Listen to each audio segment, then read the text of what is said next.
Good evening, everybody, and welcome to the latest episode of the TB2 podcast. You're sitting here talking wrestling with the Burr. You gotta spell it out. It's B-U-R-R-R-R, Burr. I'm sitting here with my cousin, other tag team champion of the IWC. We got Boss in the house. What's up, Boss? Yo, B.O. double dollar signs. What up? It's your boy. What up? We here. My cousin Burr.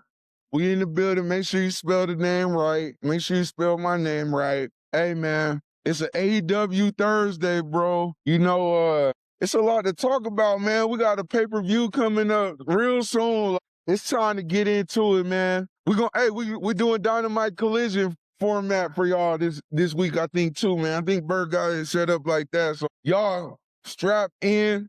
Got a lot to cover, a lot of opinions, a lot of predictions. Hey, I'm excited, man. I'm excited. Oh, it's a great night to talk about wrestling. It's a great night to talk about wrestling. Yes, sir. So we gonna do, because AEW, you know, they like to intertwine everything. We gonna intertwine everything. We're gonna go back to back on different things. But those of you that are joining us, if you're hearing us and you ain't looking at us, I'm sure you're on Spotify. Make sure you check out the show on YouTube. If you're watching us on YouTube, we on Spotify too, so you ain't gotta look at our well, I mean, I think I'm pretty, but you ain't gotta look at our pretty faces. You can just listen to our pretty voices. Yes, sir. Either way, you're going to get this follow work. us on TikTok. Either way, you're going to get this work. Tap the fuck in. Either way, you're getting this work. So we're going to start off.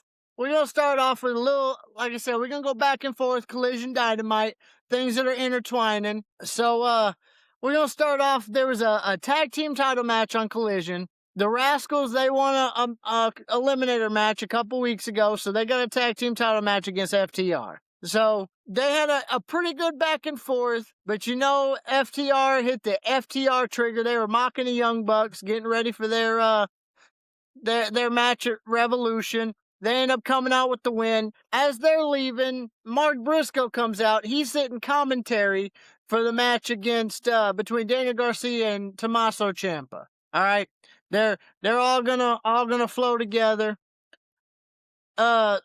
In that match, Garcia ends up sneaking out the victory over Tommaso Ciampa. That's not the story here. That's not the story here. Okay. It's not. Story here is, after the match, Mark Briscoe tries to shake Ciampa's hand. He kind of swats it away like he ain't happy with it, but they end up walking out together. And at the top of the ramp, very reminiscent to a time I once seen Ciampa sitting right next to Gargano. He putting his hand on his shoulder. He's saying, man, yeah, we doing this. And then he runs him into the stage. Roy Rage. Ciampa's chomped up. He's beefed up. He's turned up. Roy Rage, man, he's raging out. Well, it looks like he's going to be joining forces with FTR. I didn't think it was going to happen. I said I was interested to see it happen.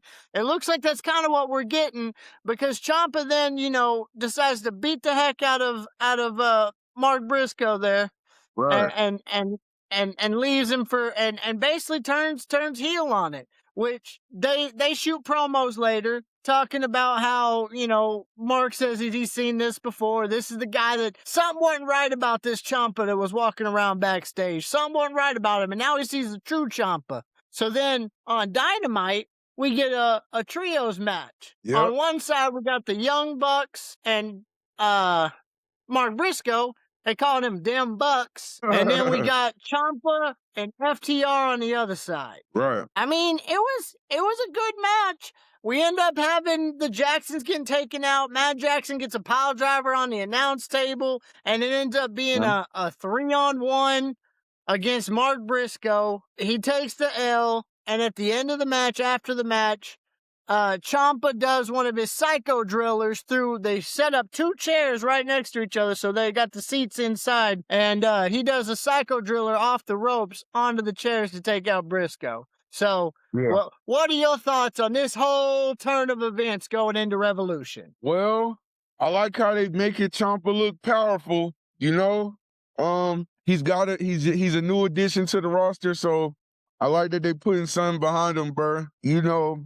Like you said, they got to set up other things, you know, and sometimes the dramatics is outside of the ring or outside of the match. So, you know, Mark Briscoe and Ciampa might have something brewing one-on-one, man. Maybe the tag team and maybe the duo situation is just something to like set up something else, you know, a deeper And thing. Maybe he could maybe he could join FTR and just become their enforcer, you know?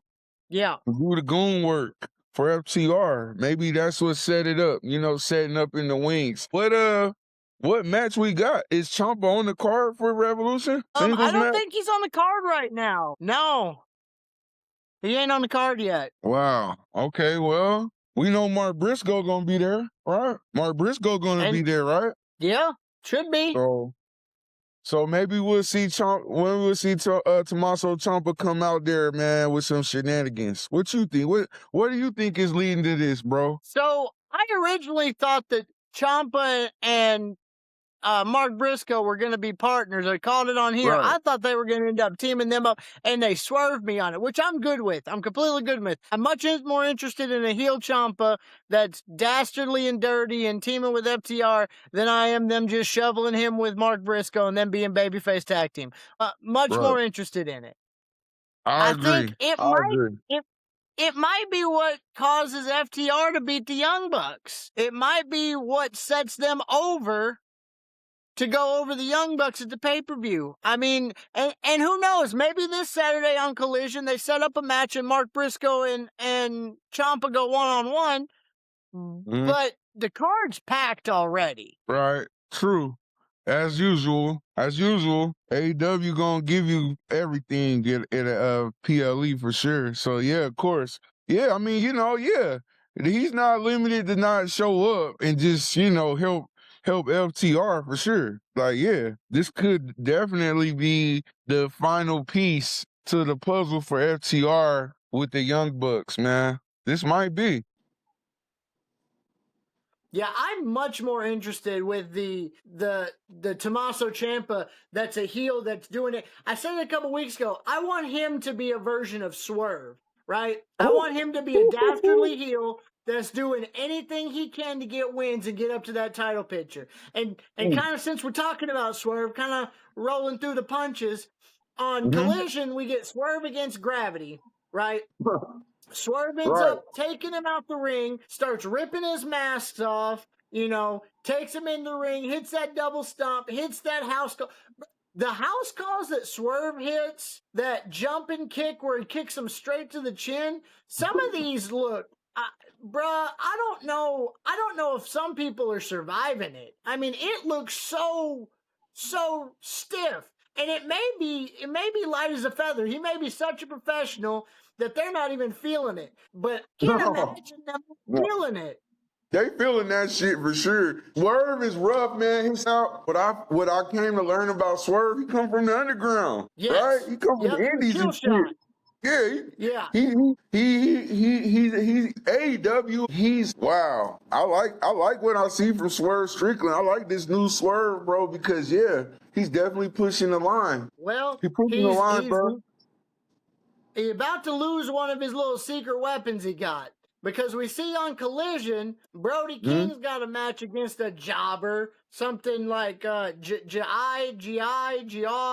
something like that. Jobber Jewel, we're going to call him. Brody takes him out. I mean, let's be real, that's what he is. But Brody takes him out. Brody starts walking outside the ring after the match, and you know, I see a masked man in a black hoodie, and I thought to myself, are we on WWE Raw? There's so many of these little masked men running everywhere. They're showing up on AEW. Is that you? Seth, is that you, Seth? They're everywhere. I can't get away from them. Can't. It's the trending topic in wrestling right now. Hey, they want a part of it. They want a part of it, we want a masked man. Shenanigans, man. Straight shenanigans, man. Brody King, man. Welcome to AEW, buddy. So they bring it into the ring. Swerve starts attacking him. Swerve's got that chain. Swerve brings him into the ring, starts wrapping that chain around Brody King's neck, choking the life out of him. You know, he's... And Brody King grabs that chain, and he snaps it in half. And the look on the face of Swerve is what made this moment. Swerve's face, all in about 0.5 seconds, said, "Oh snap, I done messed up. Brother, can we talk about it?" That's what his face said. Dastardly heel. Dastardly It heel. was. When you got the weapon, you are the man. You kicking in the chin. You doing everything right. You flying and frying. Soon as your weapon get broke, hey man, you looking to retreat. Brody King, he's nothing to be played with, bro. I would feel the same way. I would have the same look on my face as well, bro. If my weapon got broke like it wasn't shit. Yeah. And then I gotta face the man that I did this to. Yeah. Because I'm a dastardly heel, I don't want to do it. I don't want to deal with that. Well, that causes Brody to take control. You know, Brody starts taking him out. What doesn't make sense about all this, he starts taking out Swerve. Swerve rolls out and stands up on the apron. Brody goes and grabs this chain. Well, half the chain, I guess. And he wraps it around his forearm. And I'm thinking, oh snap. We about to get a big spot here. He about to get his comeuppance on Swerve. He about to take it. And he takes the arm that he's got him chained up with and he puts him in a chokehold where the chain's not even really doing anything. Right. Well, I mean, you already broke the chain, so you don't want to do too much. You know, you already broke the chain. The chain is now ineffective, man. The chain was ineffective when Brody King broke the motherfucker in half, man. They should have tossed it. He should have broke it in half and tossed it to the side and kept it pushing, bro. Hey, if I would have been in the crowd that day, I'd be like, "Hey, throw it here. Can I have that? Right. Can I have that?" I'm notorious. Bro. I'm notorious for sitting in the crowd and asking for stuff. Hey, can I have that screw from that table? I got Ortiz. He got his head shaved. I got his braid up here. Hey, can I have that? Might be worth something one day. Never know. Never know. I'm just a fucking super fan. That's what it is. That's what it is. Gotta keep memories. Gotta keep memorabilia. AEW's wild, man. Like I said, we all can agree. It kind of gives us the ECW vibes, man, with the crowd interaction and just the unpredictability of what you're gonna see. You know, from the sales to the no sales to the crazy spots. You know, like. You never know what you're going to get, man. Definitely giving me ECW vibes, and I love it. I'm loving it. This podcast has started to really open me up and starting to appreciate AEW in a different light, most definitely. That's good to hear, because there is nothing like an AEW crowd. If you go back and you watch the Kyle Fletcher versus Kyle O'Reilly match, and you hear the crowd shouting every single shout that they can about Kyle, "Let's go, Kyle. Kyle sucks. We want Kyle." Like every Kyle chant that there was. We went to a show and Nick Camarado was doing a dark match and he's a hairy mug. He didn't have no shirt on. He was a hairy mug. The whole arena is chanting, "Shave your back." I was a part of that. It was amazing.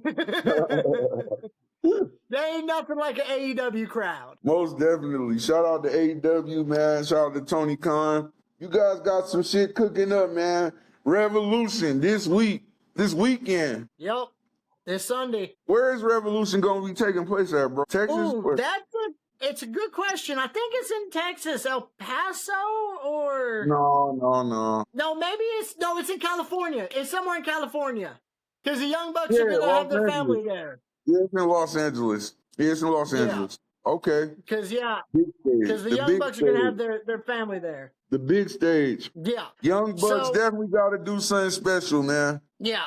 I don't want to hold up the dialogue of the podcast. You know, we'll get into my Young Bucks stuff later, but what we got, man? So next we're gonna talk about so Chris Statlander, she challenges Tekla to a 2 out of 3 falls match for their women's title. They got a title match coming up at Revolution. And so Tekla decides to shoot her a promo on Collision, answering this challenge. And this promo had me rolling. She comes out and says, "Nope, not, nine, ain't happening, no ma'am." Right. She says, "At what point does the challenger get to choose the stipulation?" I mean, that don't make sense.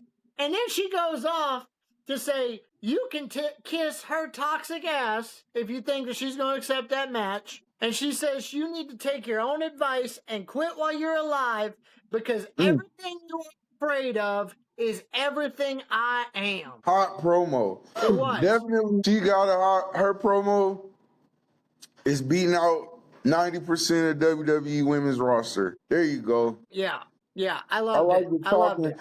You know, we both we're down for Chris Statlander. You know, we Chris Statlander fans over here. Yeah, I'm always gonna be on Statlander's side, but Tekla had me going with her promo on this. Tekla had me going with a promo. What I was gonna say is this. I was just waiting for you to say what you had to say off that. We are Statlander fans, but yeah, Tekla got a hot promo and she does have a point. You feel me? She has a point, bro.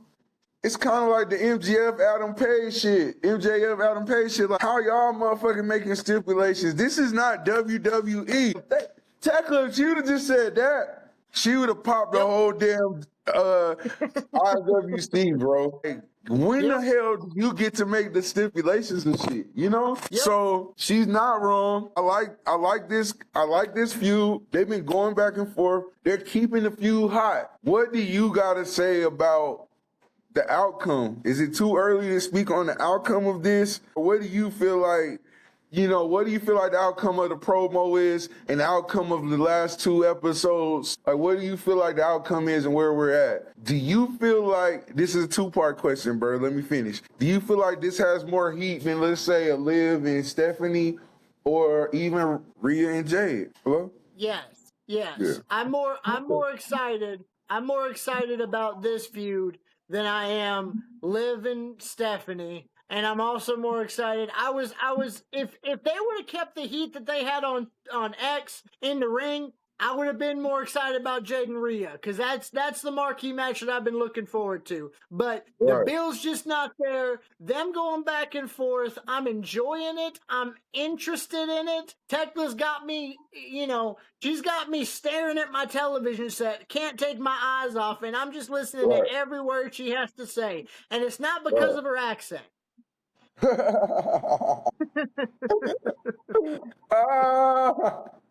Yo, she got a sexy little accent, bro. Got a little sexy accent, man.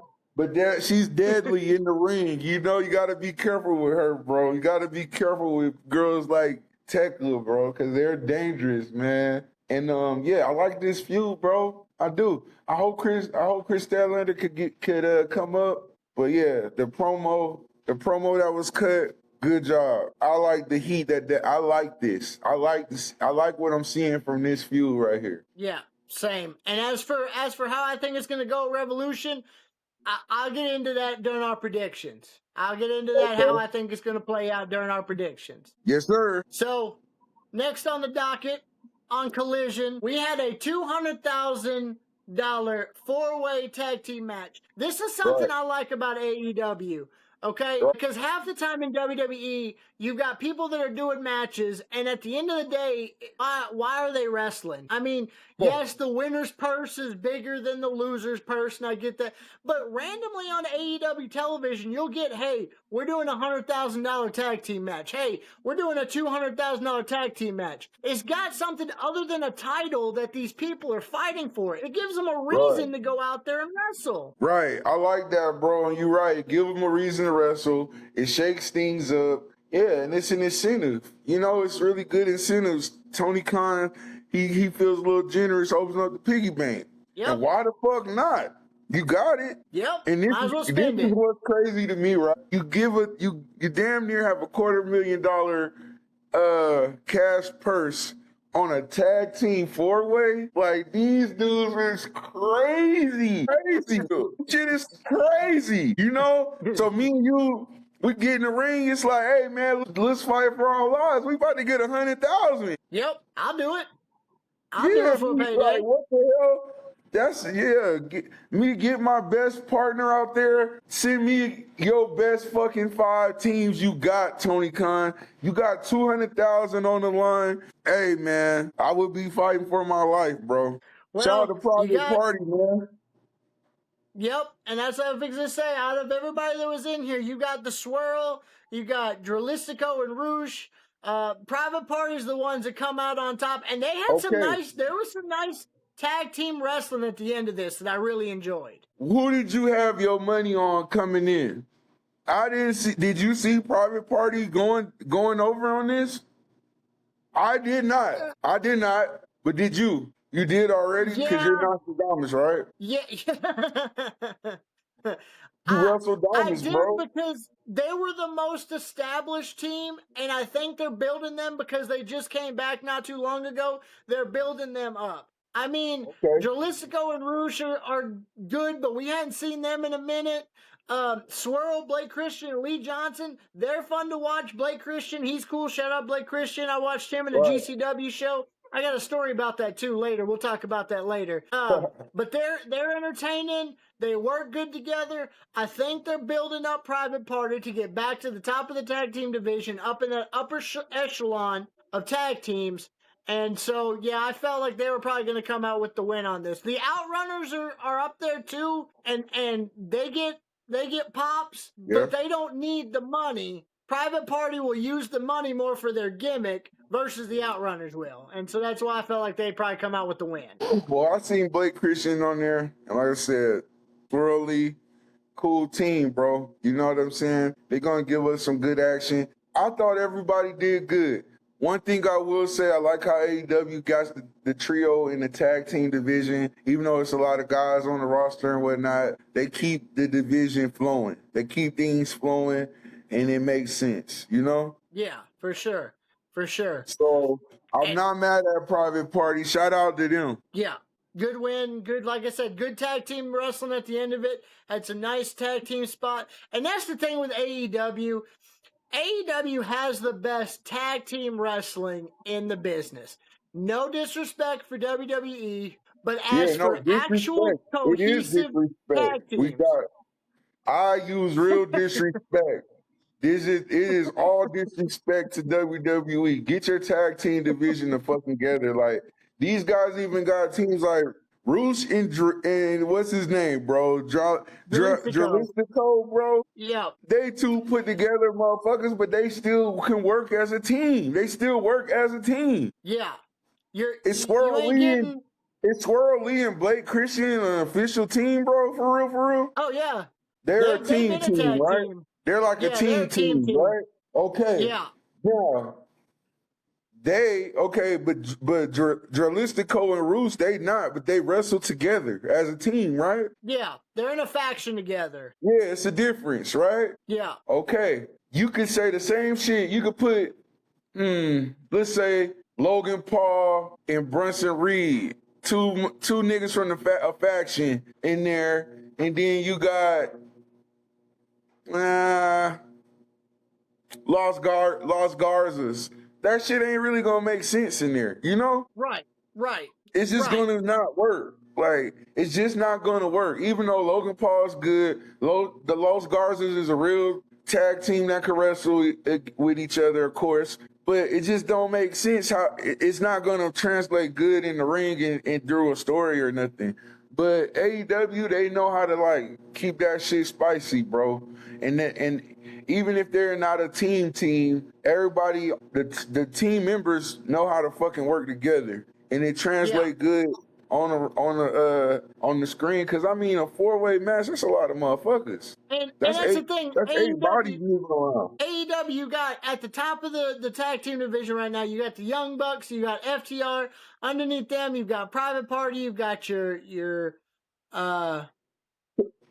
the Outrunners. I couldn't think of their name for a second. You got your Outrunners that are there. You could do Jungle Jack Perry and Luchasaurus. They could come in there and do something. You've got Orange Cassidy, Darby Allin working together right now. You got the Dogs in there working together right now. At the top of WWE's tag division, the number one contenders are R-Truth and Damian Priest. Give me a fucking break. And you barely know who the tag team champions are. Like, I guess Tama Tonga. You feel me? Yep. Tama Tonga I'm pretty sure. and Tongaloa. And then you got the Usos, you know? What the fuck? Yeah. I So it's more I'll interesting, and give they're them. not even fighting for the belt. They're not even fighting for contention. They're not fighting for a Ulafala. They're not really fighting for much. Right. So shout out to Well, AEW. I do like their team divisions more. and even their tag team division seems like it's about to. The women's tag team division starts to pick up a little bit. So on Collision, the Babes of Wrath, your current women's tag team champions, get Mm-hmm. attacked backstage by Lena Cross and Megan Bayne, the Megasis. Which Megan Bayne I like, but to Mm-hmm. me she seems like an off-brand Charlotte Flair. Oh, And Lena Cross seems like an off-brand Rhea Ripley. Nothing against oh, them, but I get those vibes. oh, So they have a match against Tony Storm and Mina Shirakawa. They end up coming out victorious. So the reason why they come out victorious is because Marina comes out and she chokes out Tony Storm with the mother's milk. They roll out underneath the ring. And then it's Mina going against the other two. And they're both powerhouses. The Megasis and Lena Cross are both powerhouses. I'll give them that. And I think they're probably going to be your next tag team champions. We'll get into that later. Irresistible forces. And honestly, yes. But there was a weird spot in here that I wasn't sure that I liked. So there was a figure 4 lock between Tony Storm and I can't remember if it was Megan Bayne or if it was Cross. But Tony Storm had him in a figure 4. The partner came in and rolled him over. So, when you roll over a figure 4, it reverses the pressure. Mm-hmm.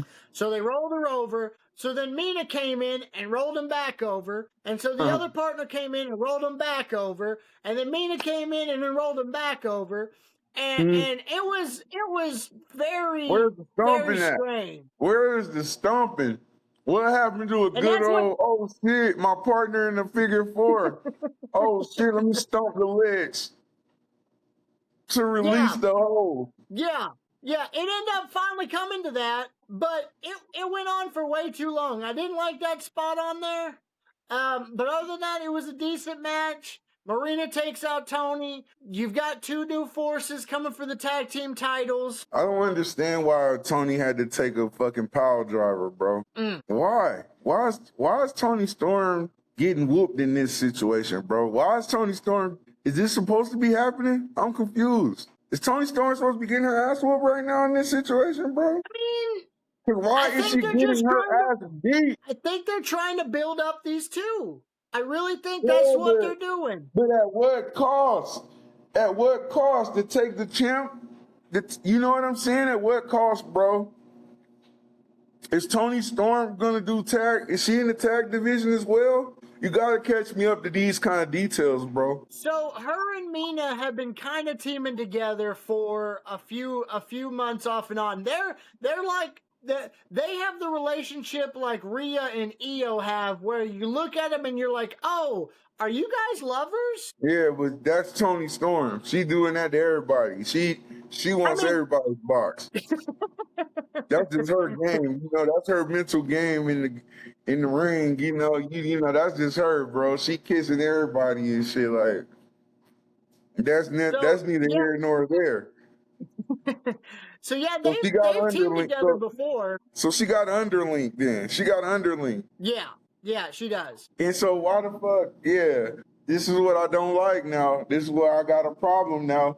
You book Tony Storm up until this point, right? With this whole shit with Mercedes Moné, and it's like, okay, Shafir. She's at the top, Yep. So it's like, okay, what now? And that's something that AEW happens to have an issue with sometimes. They seem to build somebody up to this high level of thing, and then there's no payoff for something after that. Unless you got plans on breaking up motherfucking Megasaurus, and Cross, if you got plans on breaking them up somehow and putting them in the singles and shit, then I don't know what, I don't know why they gotta make Tony look weak in this segment. I understand. I think that's why they had Marina come in and take her out, and Mira take the pin. So Tony's not the one that lost the match. Right. She's just the one got her ass beat. She just got beat down like she won the champion. you know? Yeah, yeah. And That's so, all I took from that. When I seen that shit, I was like, oh my God, is that my Tony? Damn, what?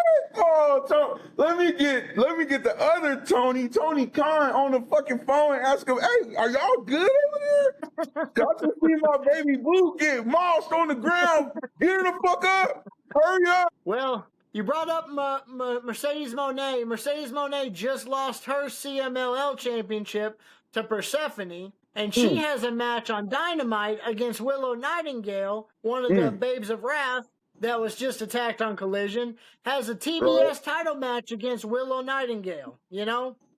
Okay. And it was a good match. I'm not too familiar with Persephone, to be completely honest with you. I enjoyed watching her work with Willow. She's got some strength to her. She was sitting there suplexing Willow around. She's got a nice, pretty lion salt. What happened in this match, and this is something that happens to random matches, and another thing I enjoy about AEW, they have time limits on matches, and when they have a time limit, it's a legit time limit. You hear the announcement in the middle of the match.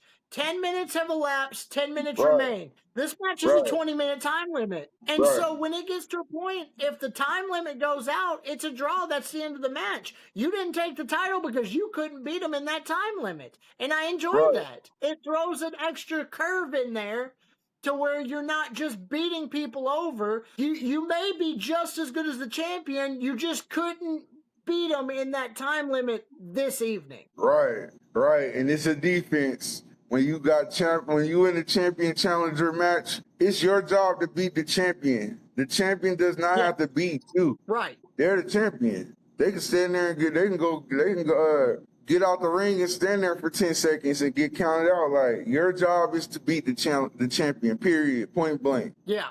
I like Willow Nightingale, so I'm glad she's going over. I'm glad she got some gold around her waist. And help me with her name, bro. Persephone, right? There you go. CML, shit. They got a lot of action out there, so keep looking out for her. Yeah, I'm excited to see what else she does. Like what I see, she got potential. Well, she down tries here to in do Mexico, man. Yeah.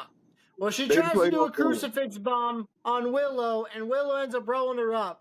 So it wasn't like a straight through powerhouse that she just she rolled her up for the win. So I think she's going to end up coming back again later. I think we're going to see some Persephone, and I'm good with that. No doubt. I want to see more. No doubt. Well, they got to compete with the AAA pipeline over there at WWE. So they got to put some CMLL people over in different things and give them that shine as well over there at AEW. So we definitely going to see more of her. No doubt. Now, what confuses me is later, Willow is backstage, and she calls out Lena Cross and says, "Hey, listen, I'm gonna take you out." And on 0 Hour, which is the pre-show to Revolution, for those who don't know, she says, "I'm gonna take you out on 0 Hour. I'm gonna defend this TBS championship against you on the 0 Hour, the pre-show before the pay-per-view." Which to me doesn't make much sense, because that means they're both working double duty. You're going to defend your title against her on the pre-show, and then they've got a tag team title match against them two on the main card. What are they going to do with Cross, Megasaurus? They're going to split this shit up because, it doesn't make any sense unless they just want people, they want to give the people something before the pay-per-view, which I remember they used to do pre-shows and actually wrestle at the pre-shows, and I liked it that. So I enjoy the pre-shows. I like it. I think this match is going to determine their other match. And again, we get in predictions. I'll tell you exactly how I think it's going to play out. Exactly how I think it's going to play out. Right. Of course, that gives them something to talk about throughout the match, in the pay-per-view. And usually they be going hard in the pre-show because it gives people a reason to buy the pay-per-view. Snap, if we're getting this good at wrestling on the pre-show, I've got to watch the pay-per-view. Right. I got to see how this ends because, it's not going to end clean. So I got to see how it ends. So it's going to be lit. It's going to be lit. Yeah. Well, you got the Megasis. you got the Megasis, you've got Lena being the new powerhouses of the women's division. Well, it seems like we've got new powerhouses of the trios division in the Dogs. These guys are stiff, bro. These guys are stiff. Hashtag Blue Chew, not a sponsor. They they have a match on Collision, taking out some jobbers. They beat the Gabe Kidd hits these people so hard, man. Hits them so hard. Like, I'm worried for their health. You gotta get Dark State on their ass. Oh, I You gotta get Dark State on their ass. They out here wrecking shop. They are. They are. And it ends up leading into, because we've got this feud with Darby and Orange Cassidy, it leads into on Dynamite. Gabe Kidd and David Finlay take on Darby Allin and Orange Cassidy. It seems like we're just getting Orange Cassidy and Darby Allin against two of the three every other week. That's kind of what been the combination here lately. Yeah, didn't they wrestle each other last week? Yeah. It was Gabe Kidd and Clark Connors, and then that's when David Finlay showed up. Right. Well, so they got to cook up something right here. They're cooking up something right here. And if you got stiff-ass dudes like Gabe Kidd in the ring, right, you got to have niggas like Orange Cassidy and Darby Allin taking the blows. Like, ain't nobody else dealing with that right now. And I laughed. Orange Cassidy had one of his spots where he's sitting in the corner, their corner, you know, they're doing the tagging back and forth. And Orange Cassidy comes up and he smacks him and he throws an elbow and he smacks him. He does his little lazy smacks and lazy elbows, and then he fires up on him. I love that part of Orange Cassidy. I like the gimmick because it makes me laugh. Him putting his hands in his pockets makes me laugh. Him shin kicking you barely and you just stand there acting like what is going on. It makes me laugh. But then the dude can turn it up. Right.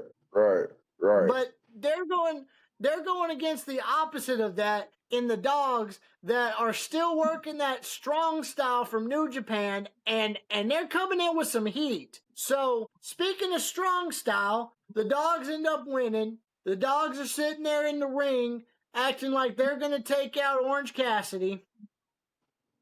And David Finlay's hollering, hey, somebody come in from the back. Somebody come in from the back. And it's Roderick Strong. Now, if they're trying to get Roderick Strong to join the Dogs, I'm sorry he doesn't fit. Which makes sense on what happens next, because he fakes that he's going to take out Orange Cassidy, then he shoves Orange Cassidy into David Finlay, and he starts attacking the Dogs.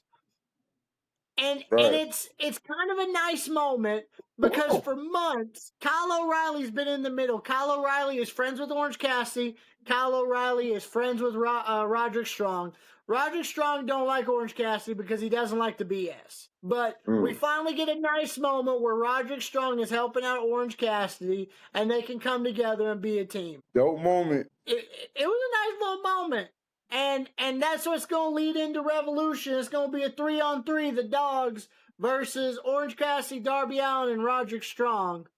And we'll see how that plays out. But that led into that. They needed a third for their team, and they got one in Roddy Strong. There we go with good booking on AEW. You know, they closing up the loose ends. They're getting the go home shows ready. Like, this is what you got to do. Shout out to them. So there's no mysteries. That's cool booking on AEW's behalf. That's how the boss feels about that. I think that's gonna be one of the best matches of the night too. Me too. I'm just saying. I'll tell y'all who I think gonna win later, but yeah, I'm fucking with that, and I like how that story is coming to be. Like I said, we've been seeing Gabe Kidd, we've been seeing Darby Allin and Orange Cassidy, and yeah, the love-hate relationship between Roger Strong and Orange Cassidy is blossoming into something beautiful that's leading into a trio match at Revolution. So we're about to get into the wonderful, beautiful times of AEW, where we get to talk about the Don Callis family, and we get to talk about the Death Riders. We get to talk about the state.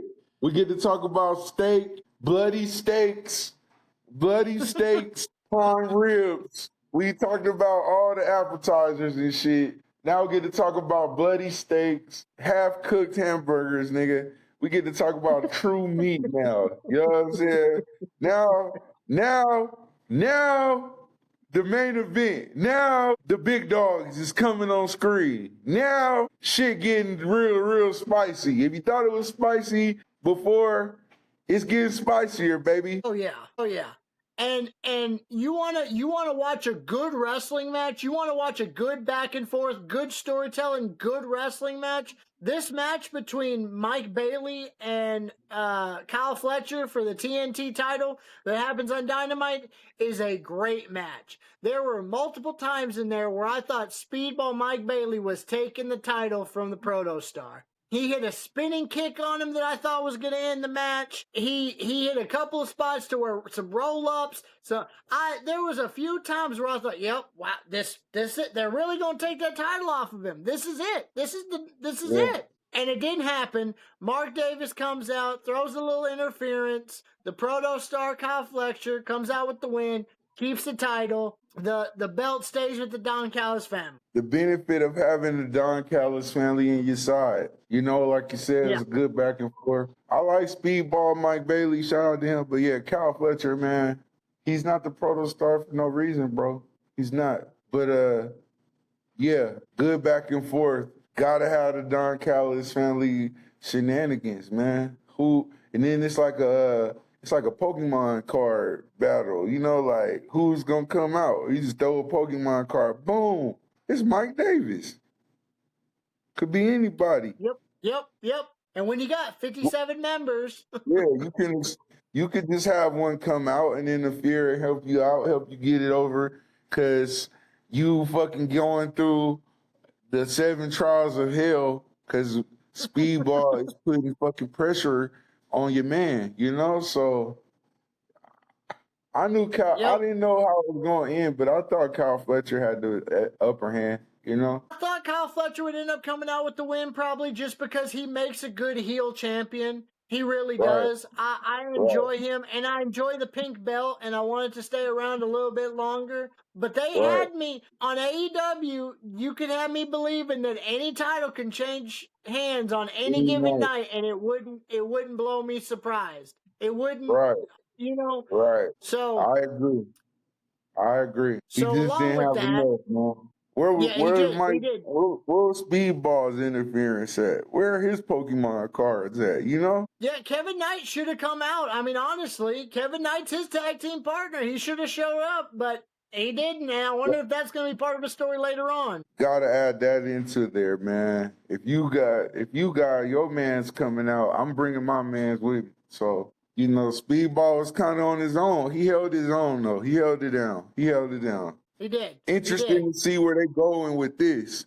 Where you know, that wasn't the Eliminator rules either. Right. I was just for the title. So we could see this match again. Come back, Speedball. Come back for your rematch, bro. Speaking of the Don Callis family and them having 57 members and everybody teaming up to take on their enemies. Yeah. On Dynamite or on Collision, we get Claudio versus Takeshita. Takeshita ends up winning the match. He does a Raging Fire on him, wins the match. He goes face to face with Moxley outside of the ring. And as he's face to face with Moxley, Henchicero comes out, attacks Moxley, but Takeshita stops him and says, "Hey, listen, you ain't gonna fight my battles for me. I ain't no Dominic Mysterio. All right? I can do it myself. I can do it myself, okay?" So they brawl, they split up, they go their separate ways. It leads into Dynamite. That was on Collision. It leads into Dynamite. We had Jon Moxley and Claudio taking out Henchicero and Takeshita in a tag team match. The end of the match, Claudio basically rakes Henchicero's eyes behind the ref's back and pulls the pin up. Ends up rolling him up, getting the pin. They jump him after the match. The Callis family's coming in the ring. They're jumping Moxley. They're holding him down. They've got him there. They get a chair. They give it to Takeshita and say, "Hey, you might as well soften him up before the pay-per-view. you might as well soften him up. And Takeshi grabs the chair, and he don't do it. He says, I can do it by myself. I don't need this. Well, it's either get down or lay down in the Don Callis family. So you got choices to make, Takeshi. You know, you got choices to make.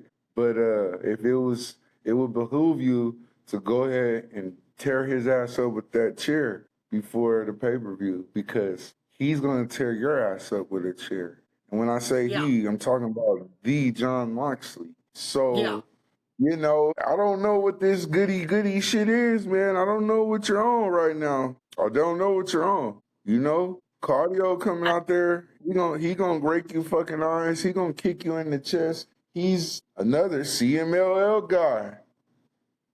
He's gonna do all he can to beat your ass. Yep. He knows 100 ways. So sometimes you gotta get low. I don't know what's going on with this. Maybe he wants out. And that's what I have a feeling. Too many heads at the table. Yeah. Because, I mean, that's the feeling I have. Right now is not the time to be soft, bro. It ain't time to be soft, you know? Once again, they throwing you in there with Hint Your Arrow. They got so many members.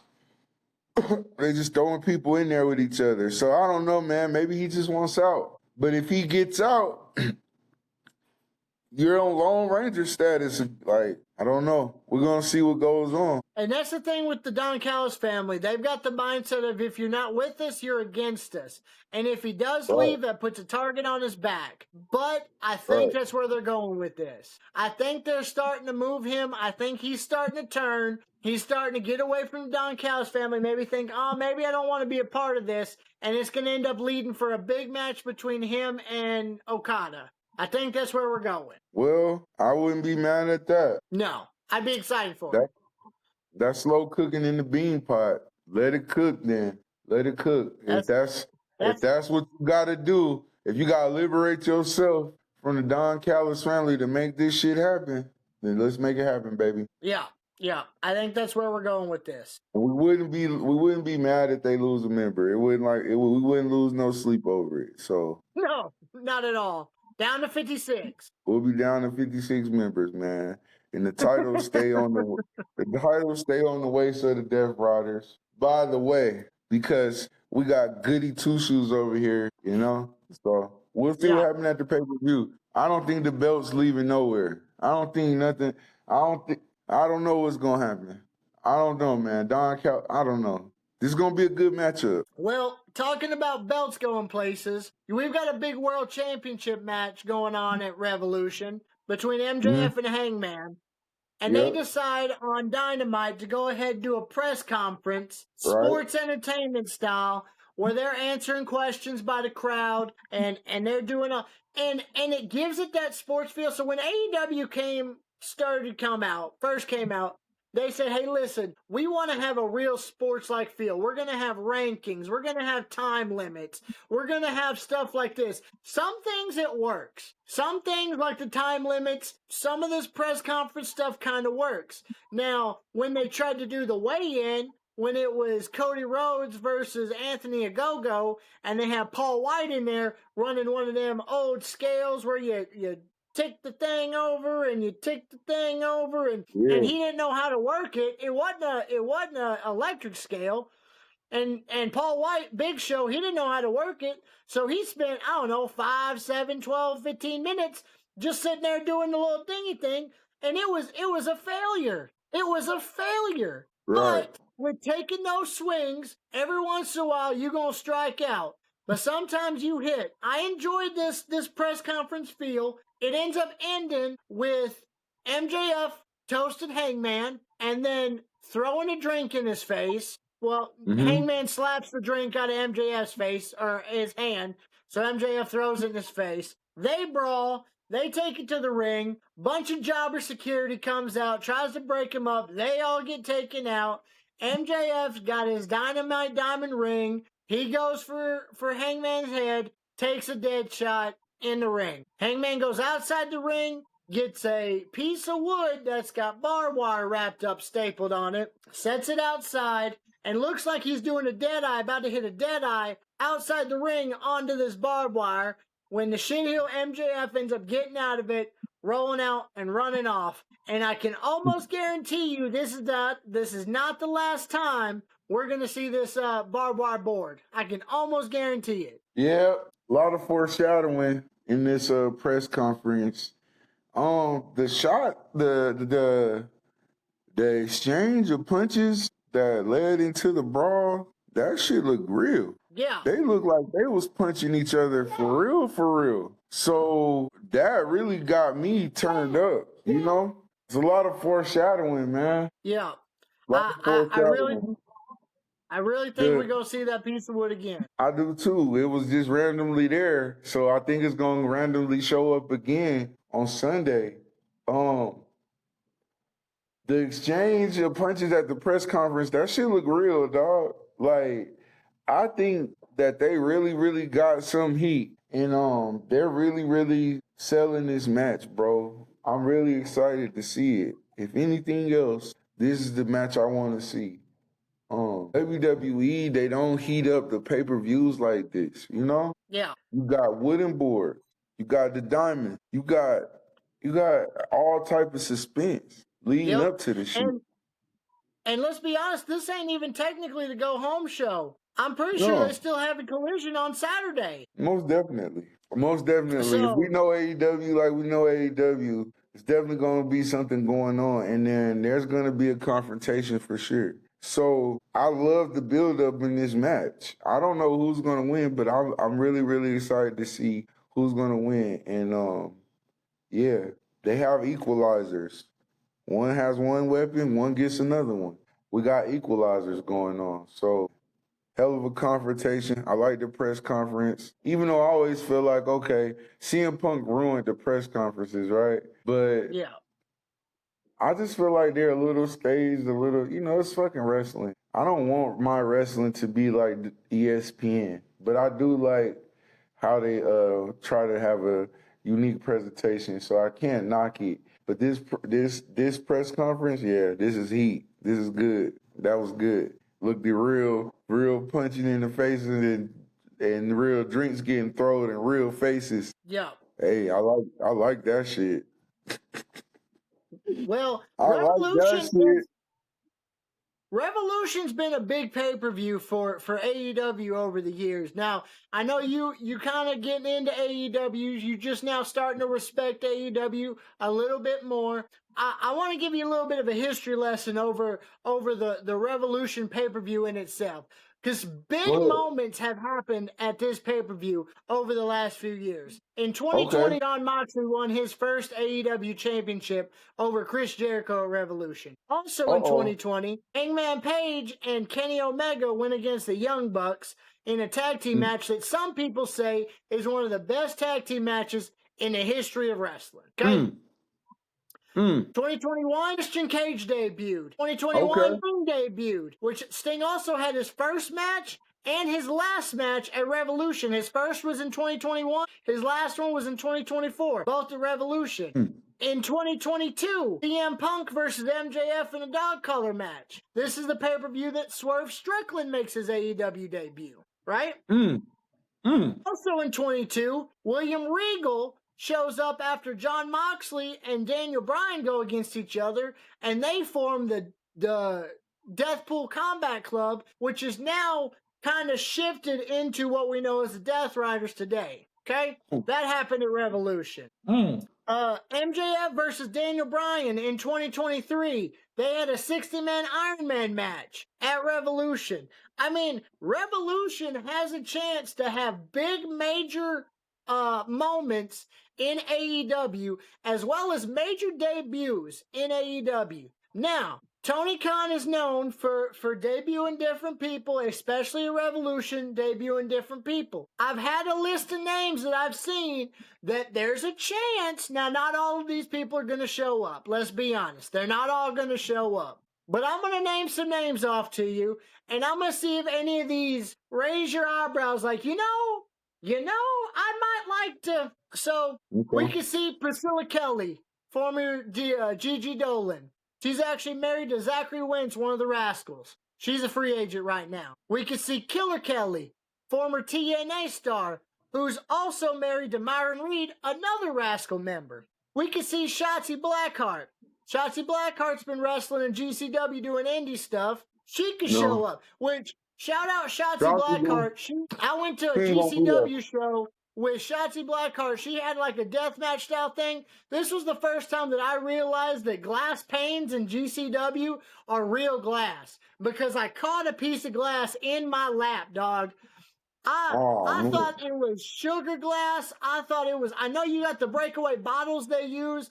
I thought it was something gimmicked about it. This was real glass that really cut her up and could have really cut me up when it landed in my lap. Okay? Man, Shotzi, you tripping. She ain't gonna be there, though. She ain't gonna be there. We've also got Charlie, the former Dakota Kai, who just made her wrestling re-debut at Eve Wrestle Queendom 8. She's back into wrestling now. We've got Donovan Dijak and Bishop Dyer, the former Baron Corbin, who Baron Corbin's already had a match on AEW Dark. They're running stuff in MLW.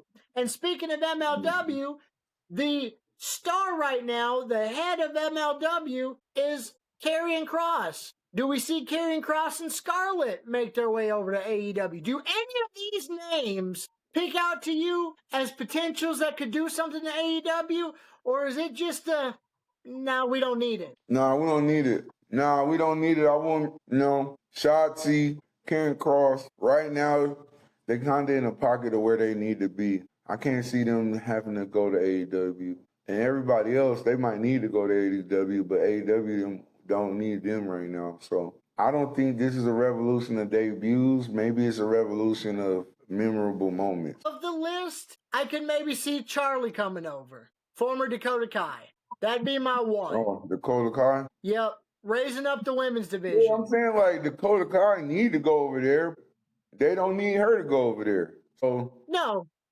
I don't know, man. Just of the list of the names that I just gave you, of the list of names that I've heard that there's a potential that are free agents that could maybe show up, that's the name that I'm throwing out there.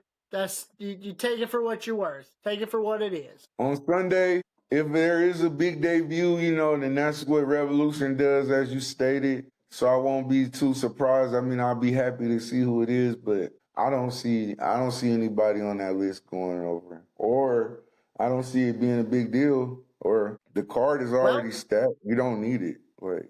And that's what we're about to get into. We're about to get into our predictions. We're going to see how this show goes. We've got a few minutes left. Let's run through the card. Let's see how we think things are going to go. We'll keep score. We'll see how things go after Sunday. All right? All right. So we're going to start at the bottom. We're going to start at the pre-show. Okay? So the things that have been announced for the pre-show thus far is a national championship blackjack battle royal. Blackjack meaning there's 21 competitors. It's like a battle royal like WWE, but instead of 30 people, you got 21. Now, this is for Ricochet's title. Ricochet's been announced, and Tommaso Ciampa's been announced. That means 19 other people that have not been announced for this match. They could be jobbers. That could be big names. Right. Who knows if somebody else comes out and takes the title? I think Ricochet keeps it. Well, that's where, if there's going to be a debut, that's where it's going to happen now. 100%. I think Ricochet keep his title. I agree. Why not? Why not? Who beating Ricky? Who beating my nigga Ricky right now? Nobody. And that's the thing. With the stuff that he's doing with the demand, he's succeeding with the demand. He makes a good heel champion. There's no sense in taking it off of him. And he can be cocky enough to use it afterwards and say, I beat 20 other people to defend my title. Y'all can't mess with me. Ciampa will go out there and whoop some people, though. He gonna go out there and eliminate some people. It's over the top. Yeah, he gonna toss some people over, man. For sure. I think he goes far, but I think Ricky wins it. I agree. So the next match for 0 Hour, we talked about it earlier, is the Willow Nightingale versus Lena Cross for the TBS title. So here's how I see this playing out. Okay? Here's how I see this playing out. I see Willow winning this match. I see Lena and possibly Megasis attacking her, beating her down after this match, making her weak, meaning it's basically 2 on 1.5 in their tag team match later. And I think that causes us to have new tag team champions. Willow keeps the TBS title.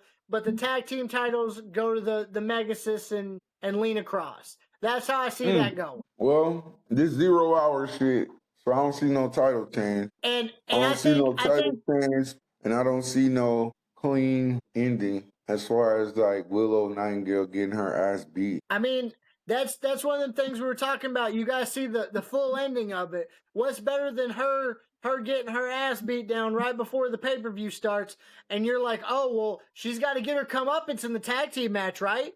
Her and her partner's gonna get their comeuppance in the tag team match, right? I gotta see what happens. It's not gonna matter. I think they lose the tag titles. Me too. So Me too. I kind of see it playing out just like that. So that's and we'll go ahead and count that as a double, a twofer. We'll count that as the 0 hour show, as well as giving our prediction for the main show, because those are the only two announced for the 0 hour. That's it. So that's all they really need. That's all show. they need. Talk a little bit, drop a couple vignettes, and have these two matches. So going into the main show, you got the Dogs taking on Darby Allin, Orange Cassidy, and Roderick Strong. Well, we talked about this. I think the Dogs win. Yeah, I was gonna say, it's a good story. It's a good story and a good team, man, with Darby Allin, Orange Cassidy, and Roger Strong. So I don't know, but I just see the Dogs winning, especially and young Fit Finley's son to the mix, David Finley. I see the Dogs winning, bro. And that's I don't know if they're going to do it where, because there's been this thing back and forth between Roderick Strong and Orange Cassidy, maybe something happens towards the end of the night where they don't fully see eye to eye. I mean, they have each other's back, but they're still not cohesive yet. Mm-hmm. And the Dogs take advantage. The Dogs have been working together for years. Yeah, I think they're going to get it together just enough to get the match going and get the match over with. I don't know. I think honestly, bro, I think they're gonna settle. Differences will be settled aside, and they're gonna perform as a good 3-man team. I just don't think they're gonna be able to beat the Dogs. Yeah. But you might be right, man. If they really want to get into it deeply and get good with the booking, and they'll make it like that. But I think the Dogs gonna win this one clean, bro. I think the Dogs win, and I think that pushes them up to the Trios titles picture. They should be fighting for Trios titles. Me too. All right, we got Bandito versus Andrade. Non-title. Okay. Well, I like Andrade. You know that. I like Andrade. I like Bandito too, bro. I think with it being non-title, not for the Ring of Honor title, I think Andrade wins it with the help of the family. And I think that pushes him into a title match for the Ring of Honor title against Bandito. He says, hey, listen, I beat you on pay-per-view. I beat you in front of everybody.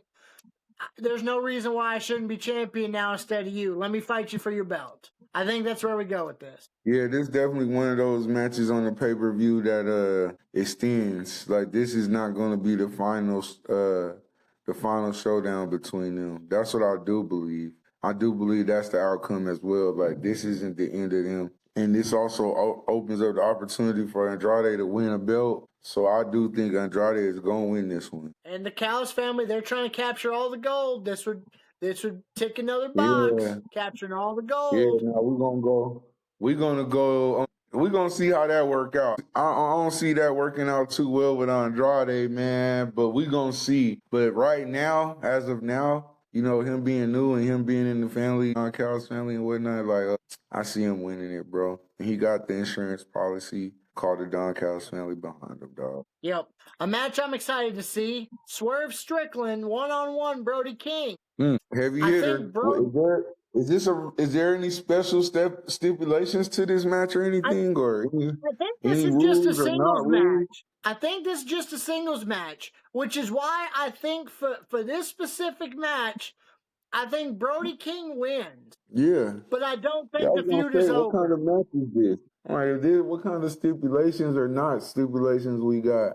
Because, okay, in AEW regular rules, you can't just smack somebody with some shit, right? Right. All right, yeah. Then, yeah, Brody King might. No, he ain't gonna squash him. I don't think Swerve gonna get squashed, but I think Swerve gonna apply pressure early to the match. I think he gonna start out the match, and I think Brody gonna come out on top. I think it's gonna be one of them things. I think it's gonna be back and forth, and I think Swerve definitely gonna have people on the edge of the seats with it. because he's gonna I think he's gonna press the tempo of the match first. But I think Brody King will win. With this having to deal with the chain and stuff like that and all this ruthlessness that they're going back and forth, there's only two ways that they go about this. Unless on Collision, they turn it into a no DQ. But either Brody wins outright and Swerve continues to attack him and they have another match later, or this match ends in a no contest. It ends with Swerve hitting him with the chain, ends with Swerve hitting him with the chair, ends with them fighting outside into the crowd to a double count out. And then, because they couldn't finish it in the ring like that, we get a no DQ, false count anywhere, whatever match later on. I think this feud extends. I don't think this is the end of it. Well, unless the way at Collision, Strickland's been wrestling lately, he has been desperate.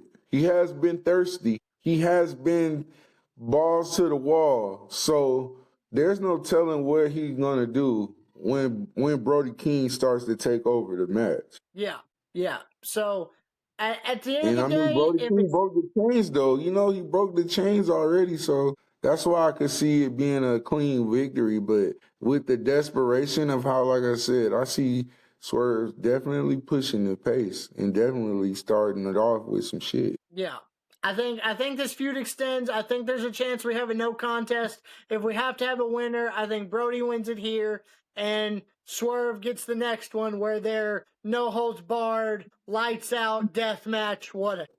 I mean, I would hate for them to waste that on a random show, though. You know, I would hate for them to do this. Like, this is where you got to do on Dynamite and Collision. That's what you got those for, to kind of like do that at these moments. You know, like, why the hell do you want to keep booking it out at your pay-per-view? But okay, I think it's gonna be a good match and it's gonna be crazy. We got Brody King versus fucking Swerve. Yeah, it's Brody King versus fucking Swerve Strickland.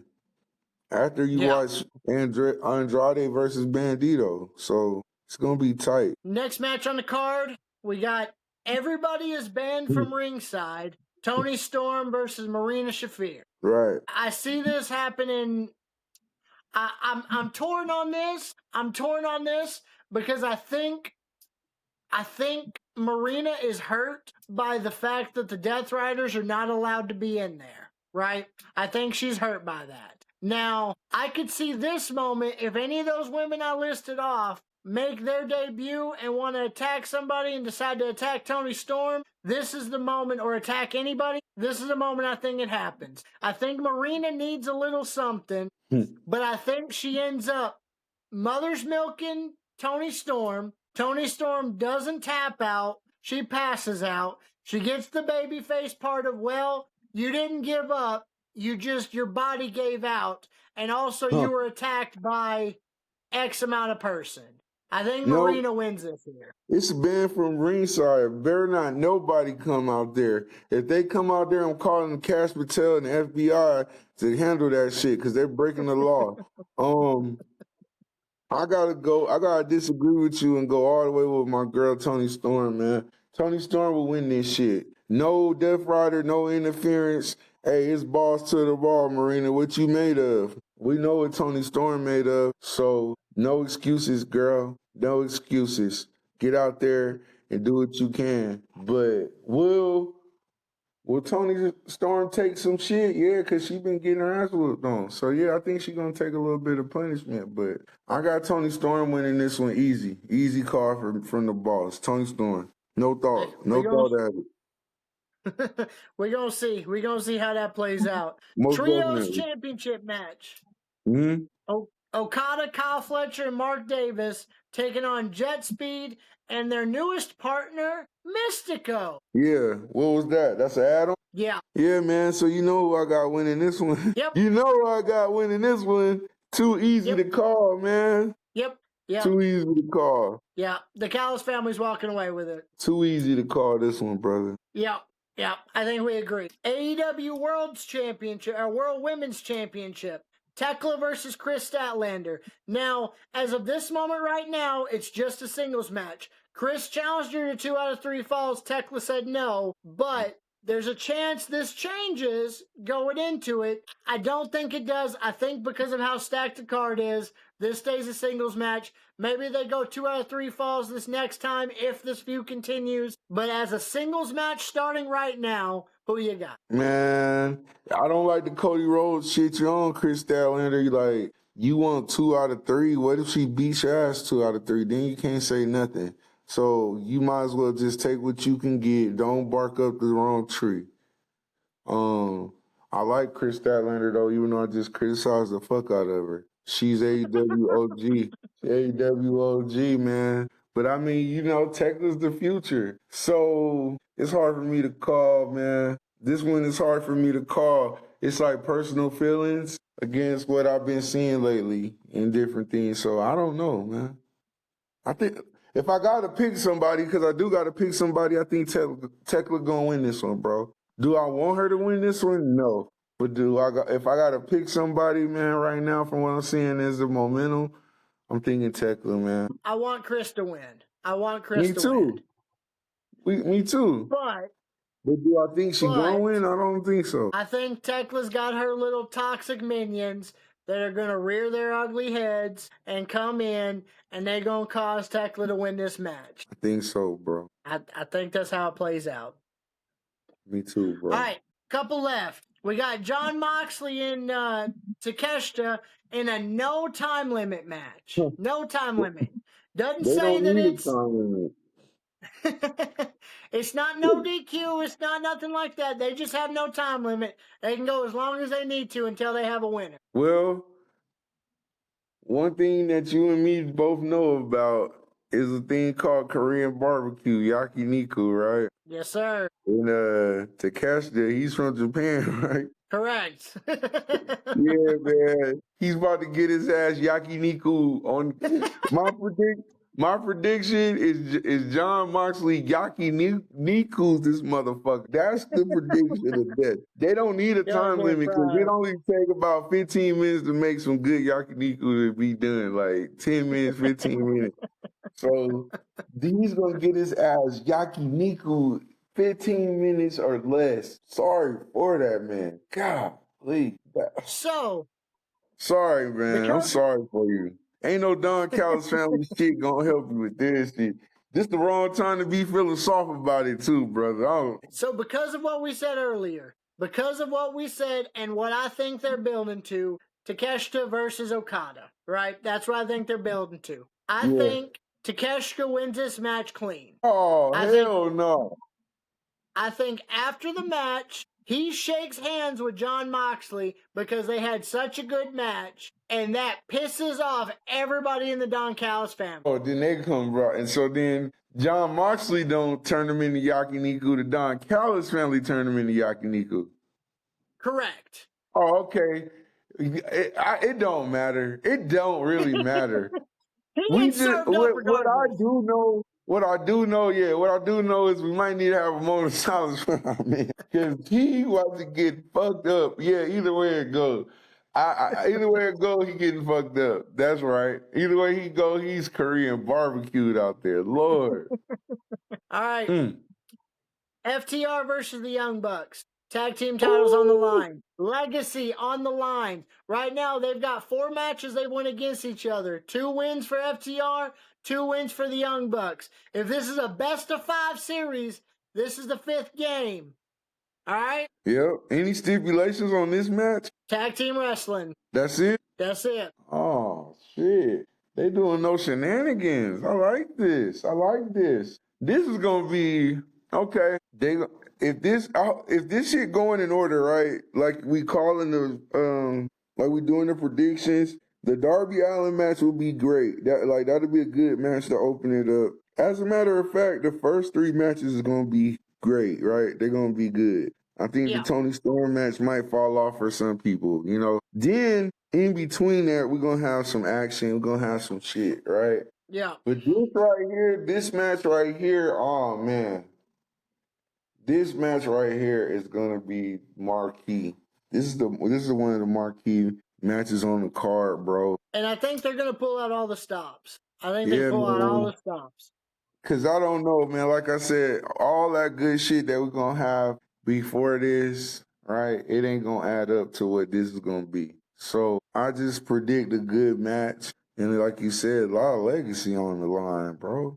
A lot of legacy. Yeah. And we in LA. And you know, the West Coast and AEW, you know, so wow. I don't know, bro. Do I want to? That I right want to there. go. I want to go Young Bucks only because you know it's the Young Bucks, baby. You know, on a night like this, who else gonna beat them except the Hardy Boys or FTR? You know, what you feeling?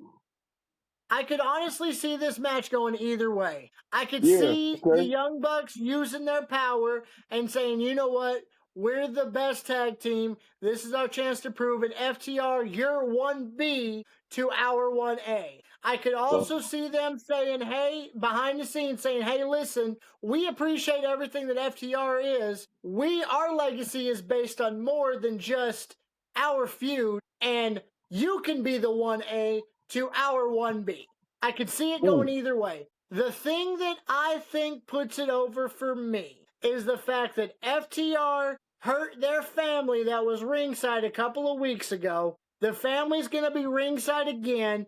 I don't see them losing or getting beat up in front of their family twice.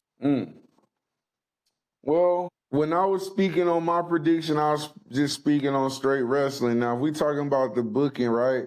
Because you know, Yeah, Young Bucks, they like VPs and stuff, right? correct.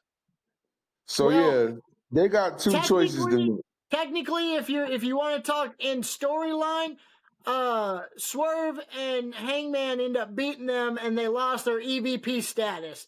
But behind the Okay, scenes, yeah, they're still EVPs. all right. So in real life, they could think about it like you said, man. Go ahead and put over FTR to prolong and preserve the tag team division in AEW as a whole. Or they could be egotistical and put themselves over.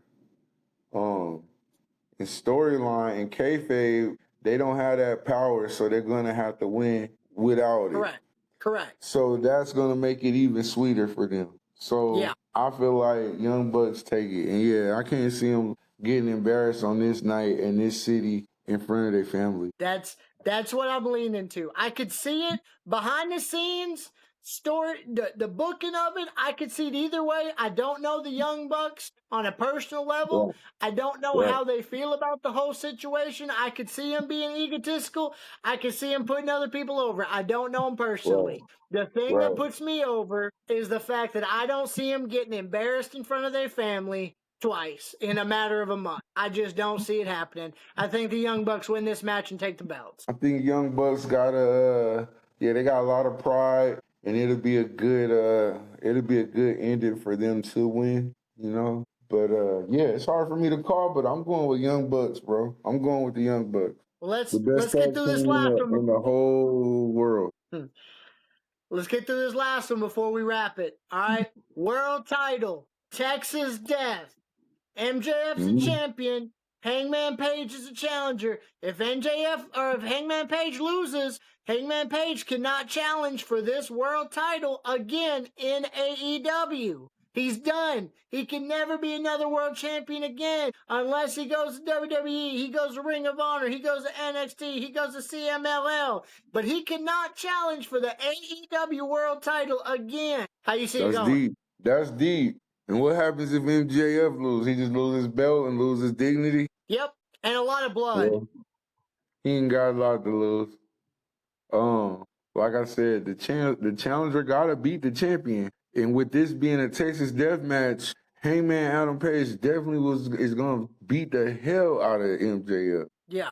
I don't know. I don't know.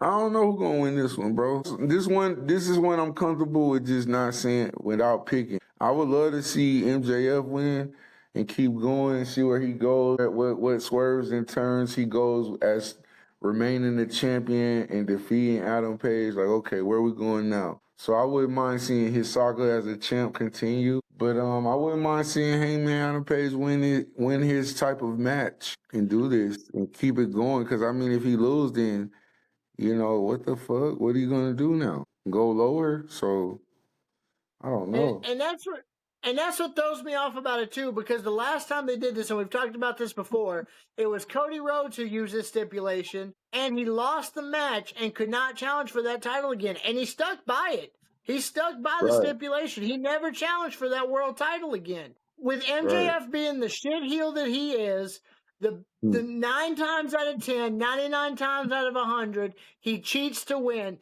And it's very, very hard to cheat in a Texas death match. He gonna do something though. He gonna go lower than low. And he gonna have the whole crowd booing like a motherfucker. Yeah, MJF, I got him. I'm gonna pick MJF because we all know that Hangman ain't gonna go to WWE. So CM Punk's there. Yeah, he ain't going there. And Danhausen and everybody else is getting real comfortable over there. So I don't see this having him transition over there.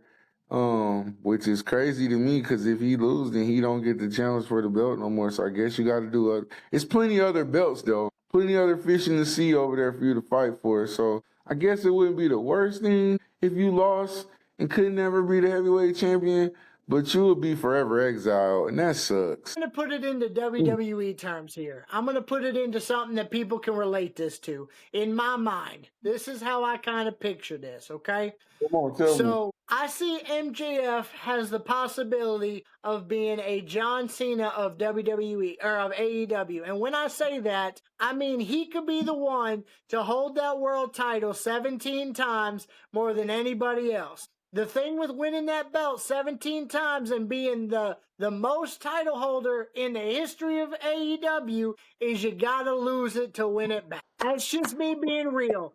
And I also see the way that Hangman Page is built up, you're looking at somebody like the equivalent to a Randy Orton saying, hey, if I lose, I'll never challenge for the belt again. That ain't happening. So, right, exactly. That sucks. So, in my mind, Hangman has to win this match. New champion. Oh, we'll see. But you're right about that. Like I said about Obafemi, hey, sometimes if you lose good enough, you still win. And sometimes, every loss is not the worst. So you're right when it comes to MJF. Like, that might not, this ain't the end. Like, you don't got much to lose except some of your blood, brother, and your belt that you could get back one day. Yeah. MJF's a great heel champion. It'd be a damn shame you lose. It'd be a damn shame if you lose, motherfucker. Don't do it now. But hey, you right. We're going to see what happens, man. Sunday. Y'all, Revolution is Sunday. Everybody turn in. It's on HBO Live. Turn in, watch the matches. We're going to be keeping track of it. We're going to be doing probably a post show the next night, covering everything that happened on Collision, covering everything that happened on the pay-per-view. Y'all stick around. Make sure you're following us on TikTok. Make sure you're checking us out on Spotify so you don't have to see our pretty hair flowing in the wind. Make sure you like us on YouTube. Subscribe, follow, click, notify with the bell so you know when we're live. Do all that fun stuff. Guys, I don't like saying that because I feel like a YouTube shill. But hey, it is what it is. We're going to get there. Y'all have a good night. Stay safe. See you next time.